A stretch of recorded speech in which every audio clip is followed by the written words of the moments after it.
Hello everyone, I welcome you all. Today we are going to discuss what will be our regular classes and what are we going to cover in our regular classes, right? So let's start. सबसे पहले we are going to discuss your syllabus of English particularly. So बच्चों, if I talk about your English section, आपका जो English रहता है वो total 100 marks का होता है and उसमें आपका section A and section B, there are two sections. Section A की अगर मैं बात करती हूँ वो आपका रीडिंग स्किल्स प्लस ट्रांसलेशन रहता है और जो सेक्शन बी होता है वो entirely your grammar portion. In section A, you have one comprehension passage that contains 10 marks. Each question will be of 2 marks. Total 5 questions आने वाले हैं एग्जाम में comprehension के. After that, there will be a Pressy writing, 10 marks. Pressy writing में आपको again passage to be summarized to 1/3. वो Pressy writing का character है. That is, you have to write down all the presses in 1/3 form. फिर आता है आपका letter writing. Letter writing 200 words की रहेगी. आपका लेटर कैन बी फॉर्मल और इनफॉर्मल, 2 लेटर्स की चॉइस होती है. You have to attempt only 1 letter. That again contains your 10 marks. Then you have essay writing. Essay writing आपको 300 वर्ड्स में लिखना होता है. Again 3 to 4 options are given, जिसमें से आपको एक ऑप्शन चूज करना है and you have to write down the essay in around 300 words. That again contains 10 marks. Translation होता है, आपको पंजाबी में कुछ सेंटेंसेस दिए जाएंगे और आपने उसको इंग्लिश में ट्रांसलेट करके लिखना है without changing the meaning of the sentence. तो वो भी आपके पास टोटल 5 सेंटेंसेस होते हैं. एवरी सेंटेंस कंटेन्स 2 मार्क्स, तो टोटल 10 मार्क्स का रहता है. बहुत बार 5 से ज्यादा भी हो जाते हैं, तो इसके अकॉर्डिंगली जो आपका मार्क्स डिस्ट्रीब्यूशन रहता है वो दिया गया होता है. And your grammar contains 50 marks. अब ग्रामर में आपका आता है your noun, your pronoun, adjective, adverbs, error spottings, vocabulary. Grammar is not your vocab, लेकिन ग्रामर बी सेक्शन में ही ग्रामर प्लस वोकैबुलरी भी आती है, जिसमें नाउन और वर्ब में से आपको सेंटेंसेस दिए जाते हैं. वो टोटल इंटायर मिलाकर कुछ 50 मार्क्स का रहता है. अब ये उसकी जो मार्क्स डिस्ट्रीब्यूशन होती है वो according to number of questions होती है. ठीक है जी, चलिए. तो सबसे पहले मैं आपको जस्ट एक ओवरव्यू दे देती हूँ कि क्वेश्चन पेपर किस हिसाब से होता है, प्रीवियस ईयर में किस किस तरह के क्वेश्चंस मिले थे. तो हम जो यहाँ पे प्रीवियस ईयर डिस्कस करेंगे वो आपके पिछले 4 ईयर्स के हैं. दैट इज 2014, 2015, 2018 एंड 2021 में जो आपका पीसीएस, पंजाब पीसीएस का एग्जाम हुआ था, उनमें इंग्लिश मेंस में किस टाइप के क्वेश्चन आए थे वो सारे मैंने यहाँ पर आपके लिए रखे हैं. देखिए, ये जो पैराग्राफ था ये 2021 में बोला गया था, मतलब आया था 2021. तो इस टाइप से आपको एक पैराग्राफ दिया जाता है. ओके, और टोटल 5 क्वेश्चंस दे रखे हैं. Each question contains 2 marks. तो आपने अपना जो आंसर होता है वो अराउंड 80 to 90 वर्ड्स में लिखना होता है फॉर एवरी क्वेश्चन. डिपेंड करता है, 80 to 90 को आप एक्सीड भी कर सकते हो, 120 to 130 depending upon the content and your way of writing. उसके बाद बच्चों प्रेसी आती है. प्रेसी में आपको इस टाइप से कुछ पैसेज दिया हुआ होता है और यहाँ पे बताया गया होता है कि ये वाला पैसेज 325 वर्ड्स का है. You have to write down a precis. तो अब आपको 325 को 3 से डिवाइड करना है और जितने भी वर्ड लिमिट आती है 100 समथिंग, आपने उतने में ही इसकी समरी जो है वो लिखनी होती है. तो ये ना ज्यादा ना कम, अप्रोक्सीमेटली 1/3 करके आपको इसको लिखना होता है. After that letter writing is there. अब ये वाला क्वेश्चन 2015 में आया था और ये जो प्रेसी मैंने आपको दी है ये 2019 में पूछी गई थी. सेम यही वाला पैसेज था जिसमें रोशो का सोशल कॉन्ट्रैक्ट की बात करी थी और उन्होंने ये चीज बोली थी कि मतलब क्या क्या चीज हमारे क्या क्या थ्रेट्स हैं हमारे सोसाइटी में एंड एवरीथिंग, उसके ऊपर था ये. ठीक है, ओके. ये हमारे दोनों के दोनों लेटर्स 2015 में आए थे, इसी टाइप से आए थे और दोनों में से कोई भी एक लेटर लिखनी थी. एक था आपका मेयर ऑफ द सिटी को लिखना था कि आपके एरिया में प्लेग्राउंड बनाया जाए, बच्चों के लिए, बूढ़ों के लिए, सबके लिए काम आएगा. और दूसरा लेटर था to the editor of national newspaper. उनको बताना था कि वुमेन की सेफ्टी कितनी जरूरी है और कैसे सिटीजन्स इस चीज में पार्टिसिपेट कर सकते हैं. तो ये दोनों लेटर में से कोई भी एक लेटर लिखनी थी, 10 मार्क्स की थी. फिर गाइस आपको इस टाइप से ऐसे दिया जाता है जिसमें जैसे कि आप देख सकते हैं 4 ऑप्शंस आर गिवन. इनमें से आपको कोई भी एक टॉपिक के ऊपर अपना ऐसे 300 वर्ड्स में लिखना है. तो इनमें कभी भी आप इसके अकॉर्डिंग नहीं अपने ऐसे लिखते कि आपका फेवरेट टॉपिक कौन सा है। आपको हमेशा ये चेक करना है कि आपके पास पॉइंट्स कौन से टॉपिक के सबसे ज्यादा हैं, तो उसके अकॉर्डिंग आप इसके ये जो ऐसे है ये करते हैं। तो इंडिया ऑफ माई ड्रीम्स में आपके पास ज्यादा मटेरियल है, कंटेंट है। विद फ्रीडम कम्स रिस्पॉन्सिबिलिटी, ये आपको पता होना चाहिए कि आप किस में चारों में से कौन से वाले टॉपिक में ज्यादा कंटेंट डिलीवर कर सकते हो। इंडिया ऑफ माई ड्रीम्स 2015 में पूछा गया था। With freedom comes responsibility 2014। Work from home during pandemic, pandemic तो ऑफ कोर्स कोरोना के बाद ही आया था। 2020 में आपका कोरोना था, उसके बाद उन्होंने करंट अफेयर पे ही ये टॉपिक दिया था। 2021 में ये क्वेश्चन पूछा गया था। तो देखो इससे ये पता चल रहा है कि करंट अफेयर से भी टॉपिक्स आते हैं आपके ऐसे राइटिंग में। And equity, equality and amity as themes of Guru Nanak Dev ji teaching, तो इस टाइप के क्वेश्चंस भी टॉपिक्स भी आ सकते हैं। ये 2018 में पूछा गया था। तो अगर मैं ऐसे टॉपिक्स की बात करती हूं तो इसमें आपको एक्चुअल में अपने सारे के सारे करंट अफेयर्स कवर कर लेने हैं। आपको इसमें कुछ प्रोवर्ब्स कवर कर लेने हैं। For example, a stitch in time saves 9, right. इस टाइप के प्रोवर्ब्स के ऊपर भी आपको ऐसे लिखना आना चाहिए। जैसे कि गुरु नानक देव जी की टीचिंग्स के ऊपर उन्होंने बोला था, इसके ऊपर ऐसे लिखना आना चाहिए, राइट। कोई भी आपका सोशल कॉज है, सोशल इशू है, उसके ऊपर ऐसे आ सकता है, लाइक वुमेन एम्पावरमेंट, ठीक है, ग्लोबल वार्मिंग, क्लाइमेट चेंज, ठीक है। तो ये सब कुछ आपके मेजर टॉपिक्स रहते हैं जो कवर करने होते हैं whenever you are doing your essay writing, मतलब जब आप प्रैक्टिस कर रहे हैं।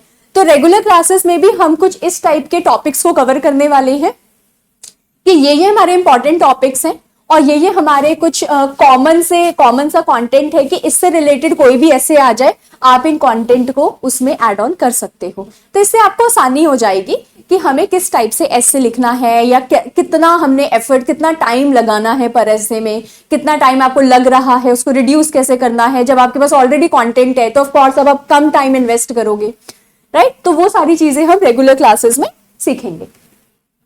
फिर बच्चों इस टाइप से आता है, यहाँ पर मैंने सिर्फ दो ही आपको सैंपल के लिए लिखे, दो ही शो करे हैं। दो इसलिए शो करे हैं, एक 2018 में देखिए इस टाइप से पैराग्राफ्स आ गया था, 4-5 लाइनों का। और यहाँ पर देखिए इससे पहले, इसके बाद 2021 में एक इसी टाइप से सिर्फ एक लाइन आई थी जिसको आपको ट्रांसलेट करना था। 2018 में भी एक ही पैराग्राफ आया था, बाकी जो 4 क्वेश्चन थे वो 1 सिंगल सेंटेंस के ही थे जिसको यू हैड टू ट्रांसलेट। तो ट्रांसलेट में इनटू इंग्लिश आ जाता है। Total 5 sentences, 2 marks for each. अब आ जाओ बच्चे, जो आपका ग्रामर और वोकैबुलरी का सेक्शन होता है। अब धीरे धीरे करके अपने नोट्स बनाते जाइए कि आपको सेक्शन बी 50 मार्क्स का जो आता है उसके लिए क्या क्या करने की जरूरत है। Right synonyms of the following word. Synonyms आता है, ये जितने भी वर्ड्स हैं इन सबके सिनोनिम्स बताने हैं, 2014 में पूछा गया था। एंड फिर एंटोनिम्स, तो सिमिलर वर्ड्स, पर्यायवाची और विलोमार्थी, वो दोनों की बात कर रहे हैं कि ये दोनों के दोनों आपको बताने हैं, ठीक है। दोनों ही 2014 में आई थी। फिर वो कह रही है use the first word as a noun and then as a verb in your sentence, not first word, sorry, following words. जैसे काउंटर है, काउंटर को आपने 2 सेंटेंसेस बनाने हैं काउंटर के, जिसमें एक सेंटेंस आप नाउन की तरह बना रहे हो जिसमें counter as a noun use हो रहा है, और एक सेंटेंस आप वर्ब की तरह बना रहे हो जिसमें counter as a verb use हो रहा है। अब देखो काउंटर की तरह ही एक और वर्ड होता है आपका अफेक्ट एंड इफेक्ट, ठीक है जी। ये दोनों स्पेलिंग्स अलग है, इनको होमोफोन्स भी बोलते हैं, लेकिन दोनों में क्या फर्क होता है, ये आपका वर्ब है और ये आपका नाउन है। ओके, तो अफेक्ट ए वाला वर्ब होता है, ई वाला नाउन होता है। इस टाइप से भी पता होना चाहिए आपको। जैसे कि लव, लव इन्हीं का ही भाई है। लव जो है वो चेंज नहीं होता, अपने आप में ही नाउन है, अपने आप में ही वर्ब है, डिपेंडिंग अपॉन आप इसको सेंटेंस में यूज कैसे कर रहे हो। नाउन की तरह यूज कर रहे हो तो नाउन, नाम बता रहे हो तो, और एक्शन बता रहे हो तो वर्ब। सिमिलरली एक और वर्ड होता है बच्चों एडवाइस एंड एडवाइस। सी वाला एस वाला, जो सी वाला होता है वो नाउन होता है और जो एस वाला होता है वो वर्ब होता है। तो इन छोटी छोटी चीजों के बारे में आपको पहली चीज तो पता होनी चाहिए। दूसरी, आप एक तो होता है कि दोनों वर्ड्स ही अलग अलग है और पर बच्चों को लगता है कि बस स्पेलिंग का ही फर्क है, कोई ज्यादा फर्क नहीं है, बट एक्चुअल में मीनिंग सेम होता है और उनका पार्ट ऑफ स्पीच डिफरेंट होता है। लेकिन एग्जाम में वो इस टाइप के वर्ड्स भी देते हैं, जैसे कि मेन हो गया, मेन एज अ नाउन भी बताना है, मेन एज अ वर्ब भी बताना है, ठीक है। तो जैसे बैंग, बैंग मतलब वो जो आप नॉइज होती है ना, एकदम से जैसे बज गई कोई चीज, लग गई, राइट, तो वो एक आवाज आती है टकराने से, दैट इज बैंग। तो उसके भी आपको नाउन और वर्ब की तरह सेंटेंस बनाने होते हैं इन योर सेंटेंसेस। तो ये 2020 में ये पांचों वर्ड्स पूछे गए थे आपके। फिर आता है वन वर्ड सब्स्टिट्यूशन, अनेक शब्दों के लिए एक शब्द। ये सारे के सारे 2015 में आपसे पूछे गए थे, ठीक है। ये सारे की सारी चीजों की लिस्ट हम क्लास में डिस्कस करने वाले हैं, ताकि आप प्रीवियस ईयर तो देखो बच्चों हम करेंगे ही करेंगे, इसके अलावा भी I am going to give you a list of all the vocabulary words जो कि इंपॉर्टेंट है आपके एग्जाम पॉइंट ऑफ व्यू से, चाहे वो वन वर्ड सब्स्टिट्यूशन है, चाहे वो एंटोनिम है, सिनोनिम है, आपका इडियम्स, फ्रेजेस हैं, कुछ भी है। नेक्स्ट आता है स्पेलिंग्स। स्पेलिंग्स भी ऑफ कोर्स हम डिस्कस करने वाले हैं। अब देखो स्पेलिंग्स वैसे तो बहुत ही बेसिक चीज है, आपको उन स्पेलिंग्स के बारे में ऑलरेडी पता होना चाहिए, राइट। जैसे कि क्रिमिनल, कॉन्स्पिरेसी, कॉन्स्पिरेसी के देखो स्पेलिंग गलत है।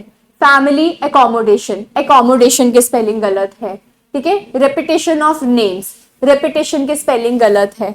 रिपीट फिर टिशन कर दिया उन्होंने, इस टाइप से ये सारे के सारे जो स्पेलिंग्स है वो आपके गलत है। नेसेसरी के स्पेलिंग गलत है, इसके स्पेलिंग गलत है। तो बस कुछ नहीं करना था, स्पेलिंग को सही करके लिखना था, दैट्स इट। अब ये वाली चीजें तो आपकी आधा से ज्यादा तभी क्लियर हो जाती है जब हम प्रैक्टिस करते हैं। आप कोई ऐसे लिख रहे हो, उसमें रेपिटेशन 10 बार यूज कर लेते हैं, कॉन्स्पिरेंसी यूज कर लेते हैं, कॉन्स्पिरेसी। नेसेसरी वर्ड तो चलता फिरता कभी भी यूज हो जाता है, तो ये वर्ड्स हम जनरली यूज करते हैं, तो वहां से भी कवर हो जाएंगे, ठीक है। तो आप लोगों को बिल्कुल भी घबराने की जरूरत नहीं है, हम क्लास में वर्ड्स ही ऐसे यूज करेंगे कि उसमें से 50% तो क्लास में नोट्स बनाते बनाते ही स्पेलिंग्स आपके कवर हो जाए। Change the voice, active and passive voice बहुत ही इंपॉर्टेंट रहता है, हर एक एग्जाम में आया है और कम से कम 5 क्वेश्चंस आए हैं एक्टिव पैसिव के, और नरेशन भी आता है, नरेशन के भी अराउंड 5 to 6 क्वेश्चंस आते हैं। ये एक्टिव एंड पैसिव वॉइस आपको 2018 में बताया गया था, मतलब आया था एग्जाम में, sorry. Correct the following sentence, ये भी 2018 में पूछा गया था guys. I have seen him a moment ago, इसमें आपको एरर बताने थे। अब देखो जब हम एरर की बात करते हैं ना, एरर किसी भी पार्ट ऑफ स्पीच का हो सकता है,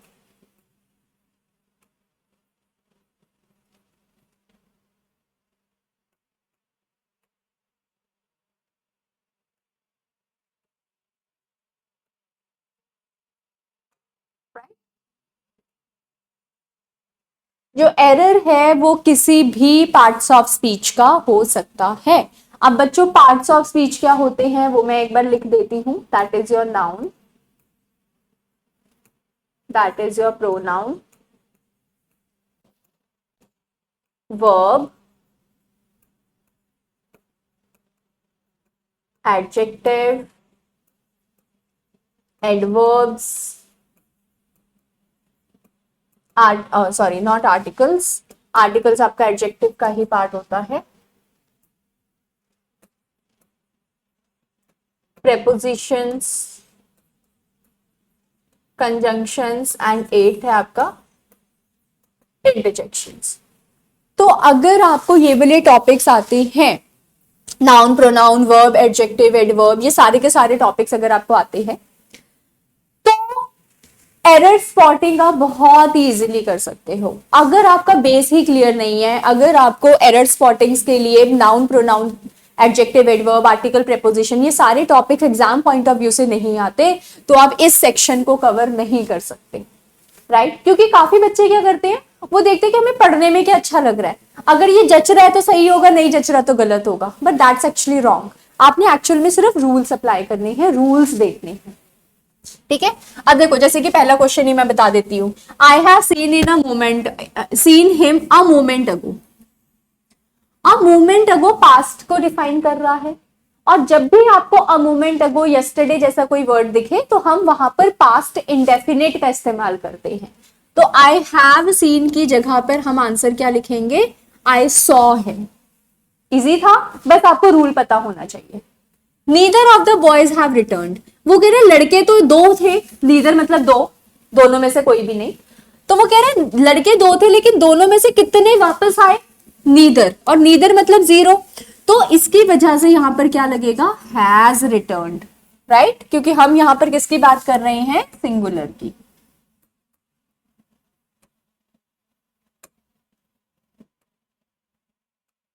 ठीक है, तो हम यहाँ पे किसकी बात कर रहे हैं, सिंगुलर की। I have been alone since all my life. The pineapple cake tastes deliciously.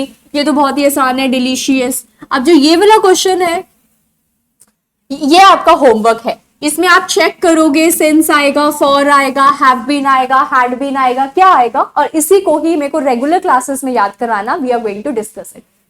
और लास्ट वाले में टेस्ट आपका वर्ब्स ऑफ सेंसेस में आता है। हमारे पास टोटल 5 सेंसेस होती हैं, उनमें से एक है आपका टंग, टंग से रिलेटेड बनता है टेस्ट। तो वर्ब्स ऑफ सेंसेस के साथ हमेशा एडजेक्टिव आता है, एडवर्ब नहीं आता। तो आंसर इज डिलीशियस, नॉट डिलीशियसली। ठीक है बच्चों, तो ये आपके एरर स्पॉटिंग्स हैं, और एरर स्पॉटिंग के लिए हम अपना सिलेबस सबसे पहले इन्हीं पार्ट्स ऑफ स्पीच के साथ स्टार्ट करेंगे।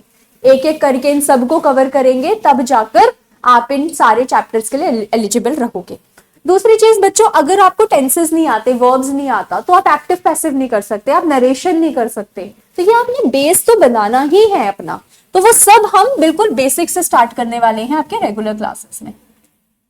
चलो, ये अगेन आ गया आपका नरेशन। 2018 में इस टाइप से पूछा गया था। अच्छा sorry, it is do as directed. जैसे जैसे आगे लिखा गया है वैसे वैसे आपने इसको बताना है। जैसे कि आई नो हिम, इसका पैसिव वॉइस करके बताओ। द स्ट्रेंजर सेड, इसको नरेशन, ये नरेशन आ गया आपका, इसको आपने नरेट करना है डायरेक्ट टू इनडायरेक्ट स्पीच में। आगे लिखा है change into comparative degree, much money का कंपैरेटिव मोर मनी हो जाएगा, तो वो आपने चेंज करना है। क्वेश्चन टैग आपका एक अगेन इंपॉर्टेंट पार्ट है आपका ग्रामर पोर्शन में। जैसे she is beautiful, isn't she, तो इजंट शी आपका क्वेश्चन टैग है, तो वो भी एक पार्ट रहता है। इस सेंटेंस में आपको एरर निकालना था, फिर उसको कॉम्प्लेक्स करना था, यहाँ पे प्रेपोजिशन के साथ ब्लैंक फिल करना है। ठीक है, can't we help the poor man, punctuation लगाओ भाई। तो सबसे पहली गलती तो कांट में आ गई, ऊपर अपॉस्ट्रोफी लगता है। The sun is rising, sun रोज ईस्ट में उग रहा है, गलत है, ये तो हम बच्चों को पता है। Sun rises in the east. He is stingy, he can't spend money, इसको TOO2 और TO2 ये कंजंक्शन का पार्ट है। तो मतलब डू एज डायरेक्टेड के लिए भी आपको पार्ट्स ऑफ स्पीच जो है वो क्लियर होने चाहिए। तो देखो पार्ट्स ऑफ स्पीच करने के कितने बेनिफिट्स हैं। आप एरर स्पॉटिंग में आपको हेल्प करेगा, एक्टिव पैसिव में हेल्प करेगा, नरेशन में हेल्प करेगा, डू एज डायरेक्टेड में हेल्प करेगा। तो इसीलिए हम अपना सिलेबस इसी से ही स्टार्ट करेंगे। सॉरी,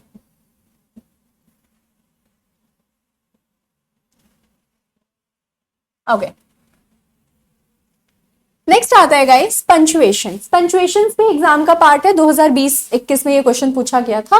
तो यहाँ पर जो पैराग्राफ दिया गया है इसमें कोई भी पंचुएशन नहीं थी, फुल स्टॉप, कॉमा, अपॉस्ट्रोफी, आपको जस्ट वो पुट करना था। ठीक है, तो दिस इज योर पंचुएशन।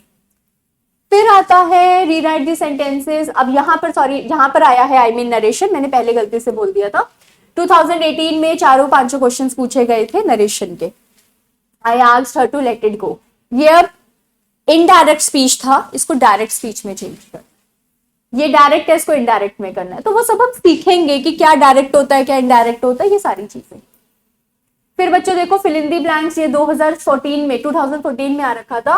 यहाँ पे वर्ब्स, एप्रोप्रिएट वर्ब जो भी यहाँ पर दे रखा है आपका ब्रैकेट में, उससे रिलेटेड टेंस लगाना था एक तरीके से। वाटर के साथ इज बॉइलिंग आएगा, बॉइल्ड आएगा, बॉइल्स आएगा, वॉज बॉइलिंग, हैड बॉइल्ड, क्या आएगा। ठीक है, तो वो सारी चीजें आपको रूल्स क्लियर है तो आप आराम से कर सकते हो। ये सारी चीजें आई थी। अब जैसे यहाँ पे बी दे रखा है, बड़े ध्यान से समझिएगा। लोगों को लगता है बी मतलब I be 60 years old, ma'am be तो ये गलत है। बी क्यों आया, बी के साथ तो सेंटेंस का मीनिंग ही नहीं आएगा।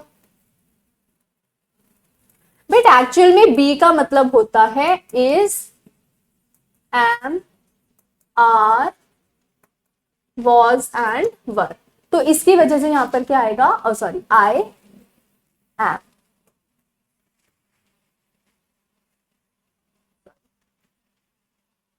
तो इधर आंसर क्या आएगा, I M.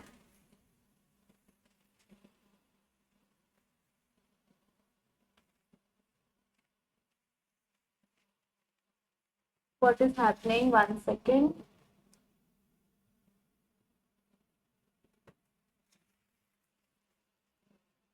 Okay, I am unable to write it, कोई बात नहीं। तो आई एम 60 years old, इस टाइप से आपका जो है ये सेंटेंस बनेगा। तो बी का मतलब इज, एम, आर, वॉज, वर होता है। क्यों होता है वो हम जब चैप्टर करेंगे तब समझेंगे। ठीक है, फिर यही हो गया, it dash when I met him it was raining हो जाएगा। फिर वही आपके फिल इन दी ब्लैंक्स आ गए, लेकिन प्रेपोजिशंस में। ऊपर वर्ब था, नीचे प्रेपोजिशन है भाई। यहाँ पे आएगा I have been working for 6 months। The inferior के साथ हमेशा टू आता है। Wait for me, on foot. अब काफी बच्चे ना यहाँ पर बाय फुट लिख देते हैं, जो कि बिल्कुल गलत होता है, क्योंकि बाय लगता है व्हीकल्स के साथ। I listen to his speech yesterday. और यहीं पर ही लिसनड की जगह पे बच्चों अगर वर्थ लिसनिंग होता तो ये बिल्कुल गलत होता, क्योंकि वर्थ लिसनिंग होता तो वर्थ लिसनिंग तो सही है, मतलब उसके साथ फिर हम टू नहीं लगाते। वर्थ लिसनिंग के साथ कभी भी टू नहीं लगता। तो this music is worth listening. You can not say this music is worth listening to, that's wrong. ठीक है, लेकिन लिसन अपने साथ हमेशा टू लेता है। तो इस टाइप के प्रेपोजिशंस और उसके एक्सेप्शंस भी हम रेगुलर क्लासेस में डिस्कस करते हैं।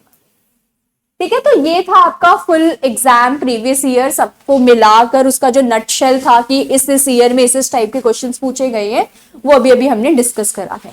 तो आज इन्हीं सब में से हम एक छोटा सा टॉपिक डिस्कस करेंगे, that is your active and passive voice.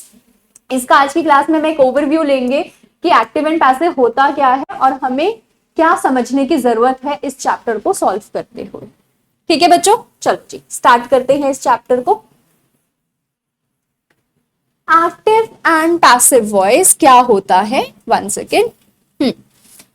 देखो, active and passive, active voice होता है जो आप टेंसेस में पढ़ते हो, सब्जेक्ट वर्ब ऑब्जेक्ट, जिसमें मुझे पता हो कि एक्शन करने वाला कौन है, मतलब जिसमें हाईलाइटेड पार्ट आपका सब्जेक्ट हो। ठीक है, like for example, I am teaching, I am teaching English. तो मैं इंग्लिश पढ़ा रही हूं, तो मैं क्या हुई, सब्जेक्ट। तो ये सेंटेंस क्या हुआ, एक्टिव वॉइस में। लेकिन इसी को ही अगर मैं कुछ ऐसे बोलती हूं, इंग्लिश पढ़ाई जा रही है, तो ये कौन सा सेंटेंस हुआ आपका, पैसिव वॉइस। क्योंकि कौन पढ़ा रहा है इंग्लिश वो तो हमने बोला ही नहीं ना, हम तो बस यही बोल रहे हैं कि इंग्लिश पढ़ाई जा रही है, लेकिन एक्शन कौन कर रहा है पढ़ाने का वो नहीं बताया गया। क्या पढ़ाया जा रहा है, इंग्लिश। तो ऑब्जेक्ट यहां पर हाईलाइटेड पार्ट है आपका। अगर मैं ये भी बोलती एक टीचर के द्वारा इंग्लिश पढ़ाई जा रही है, तो ये भी पैसिव वॉइस था, क्योंकि अभी भी जो इंग्लिश है वो मेन हाईलाइटेड पार्ट है कि भाई पढ़ाया क्या जा रहा है, राइट। तो एक्टिव वॉइस होता है जो आप टेंसेस में अपना करते हो, इज, एम, आर, वॉज, वर के साथ आईएनजी फॉर्म लगाते हो, हैज हैव के साथ हर्ड फॉर्म लगाते हो, वो सब आपके एक्टिव वॉइस में थे, जो कि सब्जेक्ट से स्टार्ट होते हैं और ऑब्जेक्ट से खत्म होते हैं। लेकिन जब आप उसको पैसिव करते हो, पैसिव जब हम उसको कर रहे हैं, तो वो आपका ऑब्जेक्ट से शुरू होता है, ऑब्जेक्ट, वर्ब एंड सब्जेक्ट। ध्यान दीजिए बच्चों, ऑब्जेक्ट, चलो इसको ऐसे करके लिखते हैं। देखो ऐसे ही होता है, सब्जेक्ट,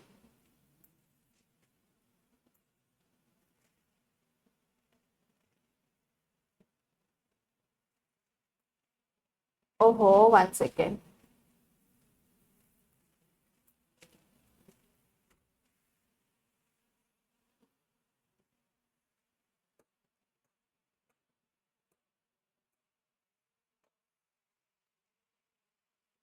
1 सेकेंड गाइस।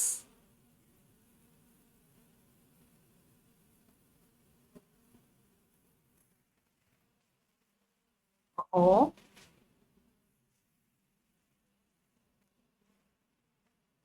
रुक जाओ,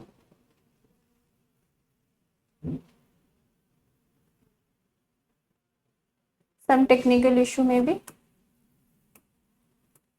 Okay, now so we have subject, we have verb, and जो verb होता है वो हमारा helping verb plus main verb का कॉम्बिनेशन होता है, प्लस ऑब्जेक्ट। वही सेम चीज मैंने यहाँ पर भी लिखी हुई है, बस यहाँ पे समझाने के लिए मैं लिख रही हूँ। तो देखो जब हम इसको करेंगे तो ऑब्जेक्ट जो है वो आगे आ जाता है और जो सब्जेक्ट है वो पीछे चला जाता है। तो ये तो हो गया आपका सब्जेक्ट वर्ब ऑब्जेक्ट, ठीक है जी। अब हेल्पिंग वर्ब, ये जो मैंने टेबल नीचे बनाया है इसके अकॉर्डिंग वो चेंज होता है। तो हेल्पिंग वर्ब नीचे चेंज होकर आ जाएगा, आप जो भी लिखेंगे। और जो मेन वर्ब है बच्चों वो हमेशा थर्ड फॉर्म में आएगा। अब देखो एक्टिव वॉइस में तो डिपेंड करता है कि क्या आप हेल्पिंग वर्ब यूज कर रहे हो, जैसे इज, एम, आर, वॉज, वर, तो ये हमेशा आईएनजी फॉर्म लेता है। Has, have, had third form लेता है। Is, sorry, do, does, did first form लेता है। मोडाल्स फर्स्ट फॉर्म लेते हैं। लेकिन यहां पर जब हम पैसिव कर रहे हैं तो इररिस्पेक्टिव ऑफ कि आप टेंस क्या यूज कर रहे हो, आई मीन हेल्पिंग वर्ब क्या यूज कर रहे हो, आपका मेन वर्ब हमेशा थर्ड फॉर्म में आएगा और ये फिक्स्ड है, ठीक है। आपका आंसर हमेशा थर्ड फॉर्म में ही आना चाहिए, ठीक है बच्चों। तो यहां पे देखिए ध्यान से, इसके अकॉर्डिंग आपका जो हेल्पिंग वर्ब है वो चेंज हो जाता है।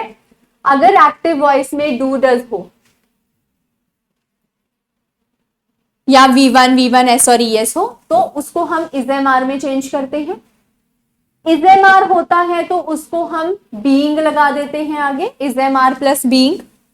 हैज हैव का has have been, has have been already हो तो इसका कोई भी पैसिव वॉइस नहीं होता, याद रखिएगा, कोई पैसिव वॉइस नहीं होता, इसका होता ही नहीं है। क्यों नहीं होता वो बाद में देखेंगे। पास्ट की अगर हम बात करें तो डिड प्लस डिड या वर्ब की सेकेंड फॉर्म कुछ भी दिख जाए तो वो वर्ब वॉज और वर में चेंज होती है। वॉज या वर आ जाए तो वो बीइंग ले लेता है। हैड अपने साथ आ जाए तो बीन ले लेता है, हैड बीन। और ऑलरेडी आपको अगर हैड बीन दिख रहा है, हैड बीन, तो उसका भी कोई पॉसिव वॉइस नहीं होता। फ्यूचर में आ जाओ, विल शैल क्या है, मोडाल है, तो हर एक मोडाल के साथ बी आ जाता है, will be, shall be. Will be shall be already लिखा है तो पैसिव वॉइस नहीं होता। विल शैल हैव है तो हैव बीन हो जाता है, और विल शैल हैव बीन का भी पैसिव नहीं होता, मतलब नो पैसिव, ठीक है।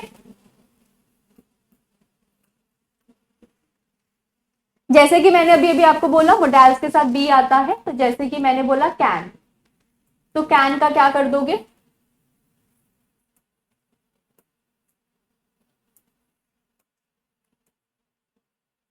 Can B. कुड, कुड का क्या हो जाएगा, कुड बी। शैल का क्या हो जाएगा, शैल बी, राइट। वुड का वुड बी, मस्ट का मस्ट बी, तो इस टाइप से मोडाल के साथ बी लग जाता है। हैव लगा हो तो हैव बी, जैसे कि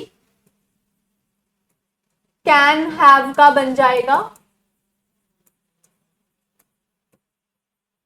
can have been, will have का बन जाएगा will have been, shall have का शैल हैव बीन। तो इस टाइप से आप यहां पर बीन लगा देते हो, ठीक है। और इन दोनों का तो पैसिव ही नहीं होता, ठीक है। Can be, can have been अगर ऑलरेडी एक्टिव में है तो आप इसको पैसिव नहीं कर सकते, ओके। चलिए आगे चलते हैं बच्चों। ये जब आप सब्जेक्ट को ऑब्जेक्ट बनाते हो, जब आपका सब्जेक्ट ऑब्जेक्ट बनता है तो वो कुछ इस तरीके से चेंज हो जाता है, जैसे कि आपने यहां पर देखा, आपका आई का बाय मी, वी का बाय अस, यू का बाय यू, ही का बाय हिम, शी का, मतलब जब वो आगे से पीछे आता है तो आई का बाय मी, यू का बाय यू, इस टाइप से आपने इसको चेंज करना है, ठीक है। ये पीडीएफ तो आपको मिली गई होगी, तो आप उसको एक बार वहां से नोट डाउन कर लेना अपनी अपनी कॉपीज में। चलो, तो आई वुड सजेस्ट यू बच्चों, एक बार के लिए इस वीडियो को पॉज करो और इन क्वेश्चंस को एक बार सॉल्व करके देखो, ठीक है, एक क्वेश्चन आपको मैं करवाती हूं, बाकी आप सॉल्व करना। ये वाला क्वेश्चन नहीं, अलग से करवाती हूं सिंपल सा। I am drinking water. ठीक है, तो जब मैंने बोला आई एम ड्रिंकिंग वाटर, तो हम यहां पर इसको पैसिव कैसे करेंगे, ध्यान दीजिए। अब वाटर आपका ऑब्जेक्ट है, ये आपका सब्जेक्ट है, helping verb and main verb. ठीक है, अब वाटर को आगे लेके आओ, ऑब्जेक्ट आगे आ जाता है। ठीक है, अब चेक करो कि एम उस टेबल के अकॉर्डिंग किसमें चेंज होता है, बीइंग में।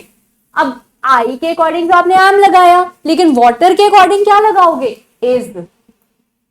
बीइंग, बीइंग तो लगेगा ही। अब ड्रिंकिंग की थर्ड फॉर्म, क्योंकि आंसर हमेशा थर्ड फॉर्म में आएगा, ड्रंक, और आई का क्या बन जाएगा, बाय मी। ओके, तो फटाफट से बच्चों I would suggest you video को पॉज करिए और एक बार इन सारे क्वेश्चंस को सॉल्व करिए।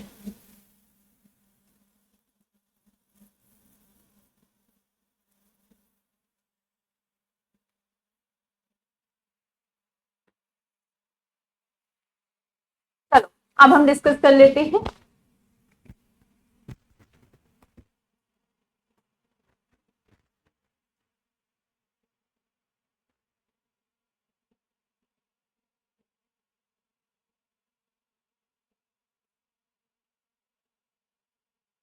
Okay, one second. चलो बच्चों फिर डिस्कस करते हैं। The teacher would have taught grammar. अब देखो सबसे पहले ये था आपका subject, helping verb, main verb and object. इसको आपने पैसिव करना है, तो सबसे पहले ऑब्जेक्ट लिखो, grammar.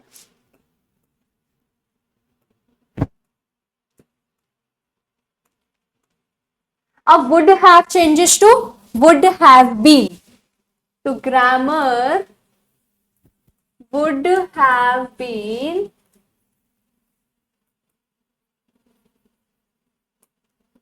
taught by the teacher। अब taught तो ऑलरेडी आपका थर्ड फॉर्म में ही होता है, टीच, टॉट, टॉट, तो the grammar would have been taught by the teacher. Simple, would have का बस वुड हैव बीन किया, और टॉट की थर्ड फॉर्म तो टॉट ही है, और टीचर को लास्ट में ले आके by the teacher. Simple,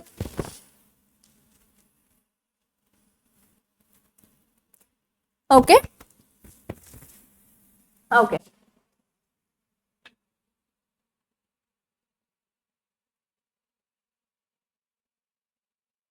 next आता है no one can tackle this problem. अब देखो इसको पैसिव करने के बहुत सारे तरीके हैं। पहला तरीका आई वुड से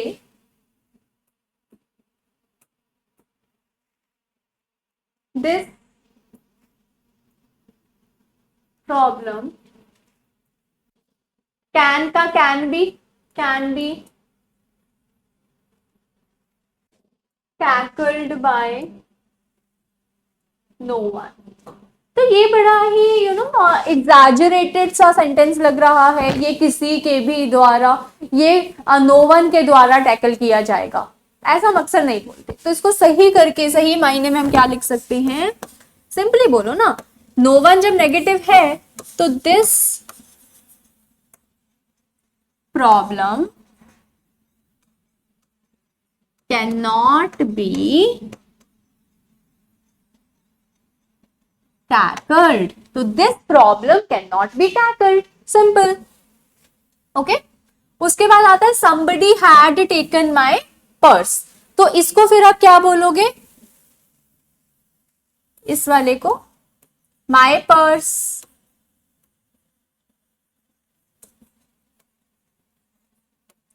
had been taken by somebody। अब देखो बच्चों, somebody का मतलब है किसी के द्वारा चोरी किया गया है ना, स्टोलन है, टेकन, हाँ टेकन ही है। तो किसी के द्वारा लिया गया है, चोरी किया गया है, कुछ भी बोल सकते हो। तो वहां पर आप किसी पर्टिकुलर पर्सन की बात तो नहीं कर रहे, तो यहाँ पर somebody, बाय somebody लिखना इंपॉर्टेंट नहीं है। लिखोगे तब भी सही है, नहीं लिखोगे तब भी सही है। चलो, मैनी प्लेस वर रिटन। अब देखो, वेरी वेरी इंपॉर्टेंट, ये आई होप आप लोगों ने लिख लिया है। ये इसका था, सेकंड वाले का। चलो आगे चलते हैं।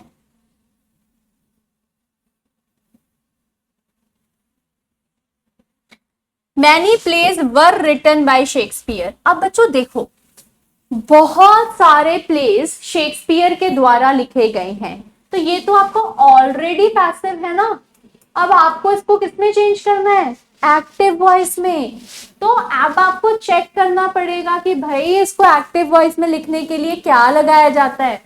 तो यहां पर पैसिव में अगर वर है, चलो ऊपर चलते हैं, पैसिव में क्या है, वर। हेल्पिंग वर्ब्स की तरफ चलेंगे। तो पैसिव में ये रहा आपका पैसिव वॉइस, इसमें अगर वर आ जाए, ये तो वर बीइंग है, हम सिर्फ वर की बात कर रहे हैं। तो अगर वर आ जाए तो एक्टिव में क्या होना चाहिए, डिड और वर्ब की सेकंड फॉर्म। तो बस यही तो करना है हमको। जाओ वहां पर और डिड या फिर सेकंड फॉर्म लगा दो। डिड तो नॉट के साथ आता है, तो यहां क्या लगेगी, सेकंड फॉर्म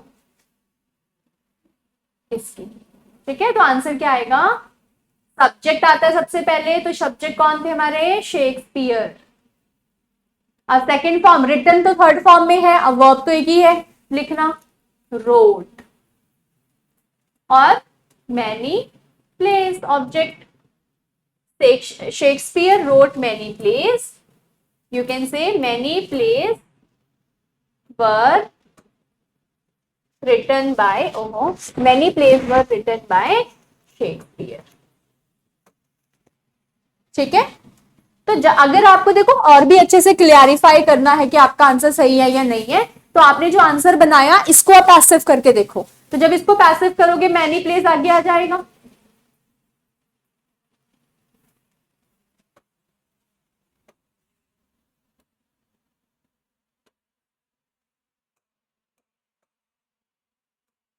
तो इसमें मैनी प्लेस आगे आ गया। अब रोट वर्ब के सेकंड फॉर्म है, तो सेकंड फॉर्म के लिए वॉज वर्ब, प्लेस के अकॉर्डिंग वर्ब आ गया, मैनी प्लेस वर्ब।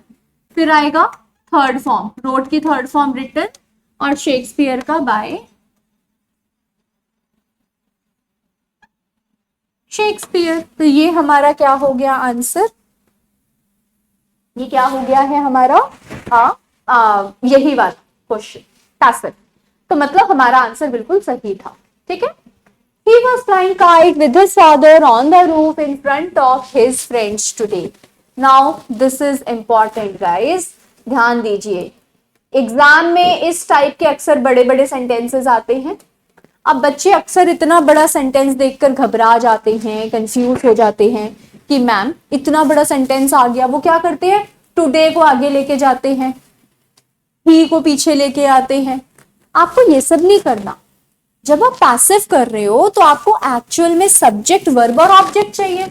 तो this is your subject, this is your verb and this is your object.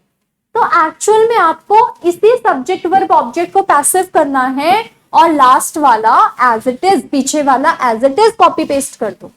तो आंसर क्या आएगा, काइट वॉज का, was being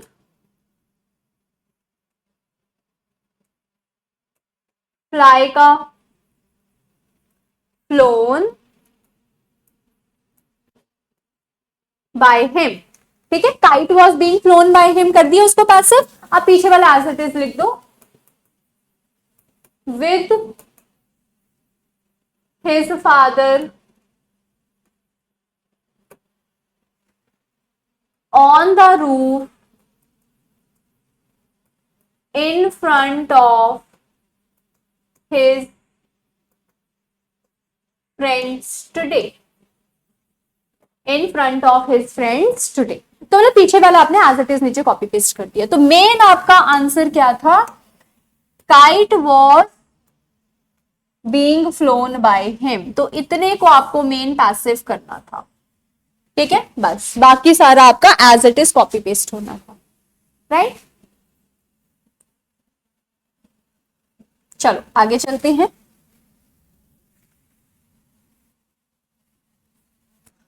they first sun dried the garbage. अब इसको मैं तो चाहती हूं कि आप लोग इसको एक बार दोबारा से खुद ट्राई करो, अगर आप लोगों का आंसर गलत हुआ या पहले आपको इस रूल के बारे में नहीं पता था। चलो मैं भी बता देती हूँ। दे आपका सब्जेक्ट है, सन ड्राइड आपका वर्ब है, गार्बेज आपका ऑब्जेक्ट, और पीछे वाला एज इट इज है तो उसको एज इट इज ही नीचे कॉपी पेस्ट करोगे। पहले लिख दो object the garbage, okay, the garbage. Sun dried verb की सेकेंड फॉर्म है तो इसका वॉज हो जाएगा, वॉज फर्स्ट, ठीक है।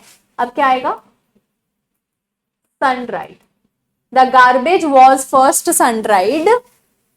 ये थर्ड फॉर्म, सॉरी मतलब इसकी थर्ड फॉर्म भी सन ड्राइड ही होती है, सन ड्राइड। दे का क्या हो जाएगा, बाय दे। अब बच्चों पीछे वाला एज इट इज लिख दो, to bring down the moisture level, to bring down the moisture level. So this is what you call active and passive. अब इसमें एक चीज देखो, ये जो हमने क्वेश्चंस करे हैं ये सारे के सारे असर्टिव क्वेश्चंस थे, राइट। असर्टिव मतलब क्या होता है, फुल स्टॉप वाले, ये हमारे असर्टिव फुल स्टॉप वाले थे, ठीक है। अब एग्जाम में बच्चों आपको इंटेरोगेटिव भी पूछा जाएगा, एक्सक्लामेटरी, इंपैरेटिव, इन्फिनिटिव भी होता है इसमें, जैसे 2+V1, ठीक है। फिर इसमें आपका आता है कि व्हाट इफ दो ऑब्जेक्ट हो जाए, दैट, जैसे कि मान लो मैंने बोला he gave me an apple, तो this is your subject, verb, object, object, दो ऑब्जेक्ट आ गए ना। अब वो कह रहे किसको पहले लेके जाओगे, ये सारी चीजें अब हमने सीखनी है इस चैप्टर में। मी आगे आएगा, वो कह रहे कि जब दो है तो दोनों में से किसी को भी आगे ले जाओ, कुछ भी गलत या सही नहीं है, मतलब गलत नहीं है, सही तो खैर दोनों ही है। तो I was given an apple by him, है ना। और अगर आप इसको आगे लेके जाओगे, ओ सॉरी सॉरी सॉरी,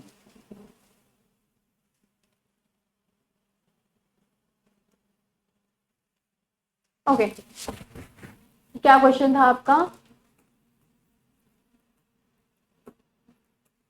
ही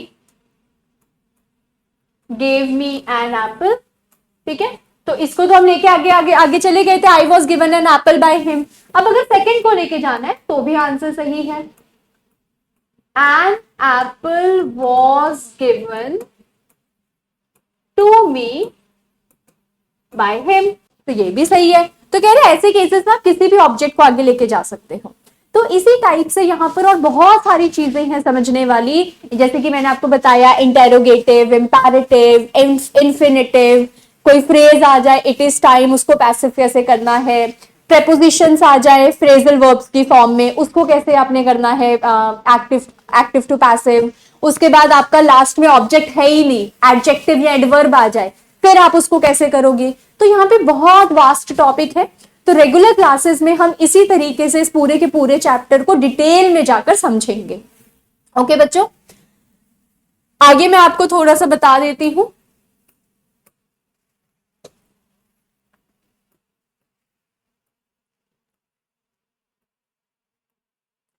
तो जैसे कि आप लोगों को पता है कि हमारा जो बैच है वो 21 दिसंबर से स्टार्ट हो रहा है। तो जो टेस्ट सीरीज अगर कोई बच्चा लेना चाहता है जिसमें सारे के सारे टेस्ट ही रहेंगे, तो वो आपके 5000 के हैं। तो वो अगर आप चाहो तो आप उसको बाय कर सकते हो। ओके, उसके बाद अगर मैं बात करती हूं किसी ने test series plus crash course दोनों लेना है तो वो 8000 का है, एंड किसी ने सिर्फ क्रैश कोर्स लेना है तो दैट इज योर 5000। तो इसमें ऑलमोस्ट इट्स ऑल अबाउट कि आपकी तैयारी के ऊपर है। अगर आपको लगता है कि आपकी तैयारी बहुत अच्छे से हो रखी है, मुझे सिर्फ टेस्ट सीरीज चाहिए कि मैं अपने आप को जज कर सकूं कि मैं किस लेवल पे हूं, तो आप सिर्फ टेस्ट सीरीज ले सकते हैं 5000। अगर आपको लग रहा है कि मुझे दोनों चाहिए, मेरे को कोर्स भी करना है और टेस्ट सीरीज के थ्रू मैं खुद को भी जज कर सकूं, तो फिर आप दोनों लीजिएगा। अदरवाइज टेस्ट सीरीज और अकेला अगर आपको क्रैश कोर्स चाहिए तो अकेला क्रैश कोर्स भी अवेलेबल है, दैट इज 5000 का। ओके, चलो गाइस, मिलते हैं रेगुलर क्लासेस में। See you, bye bye, take care.